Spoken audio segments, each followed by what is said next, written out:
বিএনপির ও এর সহযোগী সংগঠনের ২২৭৬ জন নেতাকর্মীকে ক্রসফায়ারে হত্যার অভিযোগে আওয়ামী লীগের বিরুদ্ধে আন্তর্জাতিক অপরাধ ট্রাইব্যুনালে বিএনপির অভিযোগ দাখিল। বৃহস্পতিবার আন্তর্জাতিক অপরাধ ট্রাইব্যুনালের প্রসিকিউশন শাখায় অভিযোগ দায়ের করা হয়। অভিযোগে বলা হয়েছে, বিএনপি নেতা ইলিয়াস আলী ও চৌধুরী আলম সহ ২০০৮ সাল থেকে ২০২৪ সালের ৫ আগস্ট পর্যন্ত বিএনপি ও তার সহযোগী সংগঠনের ২২৭৬ জনকে ক্রসফায়ার, গুম ও খুনসহ হত্যার ঘটনা ঘটেছে।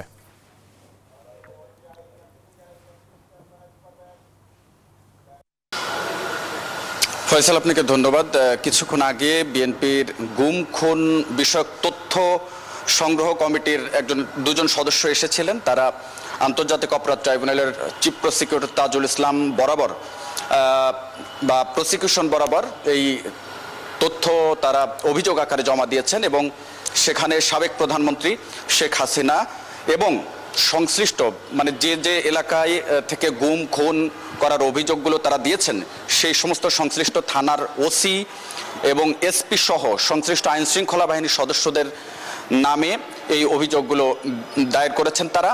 এবং তারা বলছেন যে ২০০৮ থেকে ২৪ সাল পর্যন্ত তাদের যে ২২৭৬ জনকে নিখোঁজ হয়েছে, গুম, হত্যা এবং খুনের অভিযোগ, অনেকে এর ভিতরে নিখোঁজ রয়েছে।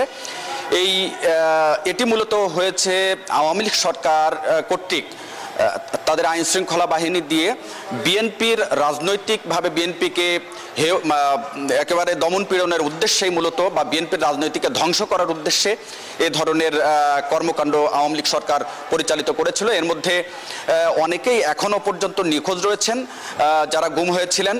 তো তারা চাইছেন যে এই সরকারের সময়, অর্থাৎ এই যে নতুনভাবে আন্তর্জাতিক অপরাধ ট্রাইব্যুনাল গঠন হয়েছে, এই ট্রাইব্যুনাল এই যে যারা এখনো পর্যন্ত নিখোঁজ রয়েছে তাদেরকে ফিরিয়ে দেওয়ার জন্য যে বিচারিক কার্যক্রম সেটি করবেন এবং এর মূল কারিগর হচ্ছে শেখ হাসিনা, সেটি কিন্তু তারা উল্লেখ করেছেন বারবারই। এছাড়া আপনাকে আরেকটি বিষয় বলে রাখি যে সাবেক তিনবারের প্রধানমন্ত্রী এবং বিএনপি চেয়ারপারসন বেগম খালেদা জিয়ার বিরুদ্ধে আওয়ামী লীগ সরকারের সময় যে জিয়া অরফানেজ ট্রাস্ট দুর্নীতি মামলায় যে ১০ বছরের কারাদণ্ড দিয়েছিল, সেই ১০ বছরের কারাদণ্ডের বিরুদ্ধে আপিল শুনানি তৃতীয় দিনের মতো হচ্ছে। আজকে শুনানি শেষ হওয়ার কথা রয়েছে, তবে এখনো নিশ্চিত নয়। সেখানে একটু বিষয় খালেদা জিয়ার আইনজীবীরা উল্লেখ করেছেন যে খালেদা জিয়ার বিরুদ্ধে যে অভিযোগ, সে অভিযোগের সাথে তার বিন্দুমাত্র কোনো সংশ্লিষ্টতা নেই। কারণ কুয়েত সরকার জিয়া অরফানেজ ট্রাস্টের নামে, অর্থাৎ যে টাকা দেওয়ার কথা বলা হচ্ছে, মূলত সেই সময় জিয়া অরফানেজ ট্রাস্ট গঠন হয়নি। এই কারণে তারা বলছেন যে এটি মূলত জিয়াকে বা সাবেক প্রধানমন্ত্রী প্রেসিডেন্ট জিয়াকে ভালোবেসে মূলত কুয়েত সরকার এই অনুদানের টাকা দিয়েছিলেন এবং ১৯৯১ সালে টাকা দিয়েছিল এবং যদিও তারপরে ১৯৯৩ সালে এই ফান্ড বা ট্রাস্ট গঠন হয়। তো এটি এবং ট্রাস্টের জমি ক্রয় বাবদ অন্য ফান্ডে এই টাকা ট্রান্সফার করা হয় এবং সেই বিষয়গুলো তারা তথ্য উপাত্তগুলো তুলে ধরছেন। আজকে হয়তো দেখা যাক, শেষ হলে আপনার মাধ্যমে দর্শকদেরকে আরও বিস্তারিত জানাতে পারবো। এই ছিল আমার কাছে হাইকোর্ট এবং ট্রাইব্যুনালের সামগ্রিক চিত্র।